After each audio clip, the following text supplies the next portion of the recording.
Hello there, friends of Unity, Joy of Life. Some years back, a friend of mine showed me this example of what worrying is all about. Right now, I'm holding this glass of water, and it doesn't weigh very much. I mean, I can hold it for 10 seconds, easy. 10 minutes, well, my arm might get a little achy. An hour, it'll really start to get a little achy. If I carry this all day long, it'll feel like my arm is about ready to fall off. And it's the same with worry. A concern might come into your mind. That's normal. But when we keep replaying it, when we keep thinking about it, when we keep strategizing about it, when we keep worrying about it, that's when the mind becomes fixed and the body begins to feel very anxious. In fact, anxiety often begins with worry. And yet worry changes nothing. Well, what it does do, it changes the body. As we all know, if we keep worrying, the nervous system stays on alert, right? Muscles tighten, our breathing becomes shallow, our body starts to carry the tensions of thoughts that may never happen. When has worrying helped in any situation in your life? Last year, I was reminded of this very thing, and I came out of the grocery store and I noticed 3 cars parked right next to each other. This was priceless. The first car had a number of signs on it, very strong political messages. The second car had the opposite political messages, just as intense. And both cars were kind of like shouting at each other, right? And I wondered, if those 2 people who own those cars didn't know what their political affiliation was, would they like each other? If they were in the grocery store line and they kidded around with each other, would they like each other? That's always been in the back of my mind, like, that's interesting.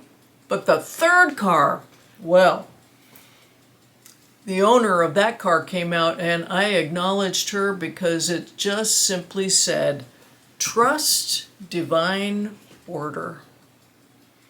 And I noticed something interesting, at least for myself. If someone had forced me to get into any one of those cars, I would have chosen the third one.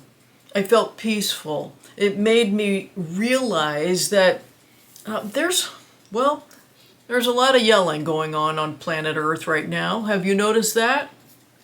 It's kind of like that 70s song.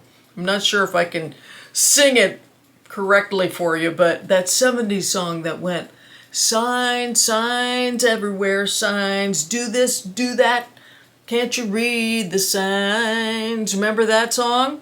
Not maybe some of you are younger, but there was a lot of opinions. There's a lot of opinions out in the world. There's a sign for that, an opinion for that, and arguments for this, and a lot of noise. But one of the great spiritual practices is learning to watch the noise instead of becoming a part of it. And just because the world is shouting doesn't mean that your soul has to be a part of it. The Bible speaks clearly about worry and very directly. In Matthew, it asks, can any of you by worrying add 1 single hour to your life? No, I don't think so. And then it says, don't worry about tomorrow, for tomorrow will worry about itself. It's such a beautiful reminder. Trust today, release tomorrow. Teachers like Alan Watts, one of my favorite teachers, used to say that much of human stress comes from living in the imagined futures. They're not real. We don't know about tomorrow. They're imagined. Friends, when we stop gripping our worries so tightly, well, that's when the mind relaxes, and that's when clarity returns, and that's when peace comes back. A peace of mind can just wash over you. So the next time that you notice worry building up, remember this glass of water.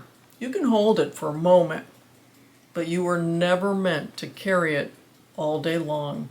And so sometimes the wisest thing that you can do is just simply put the glass down and trust divine order. Watch the noise, but don't let it become your mind. Peace begins the moment we just stop holding on to what we were never meant to carry. Well, until next time, I'm keeping the faith for you.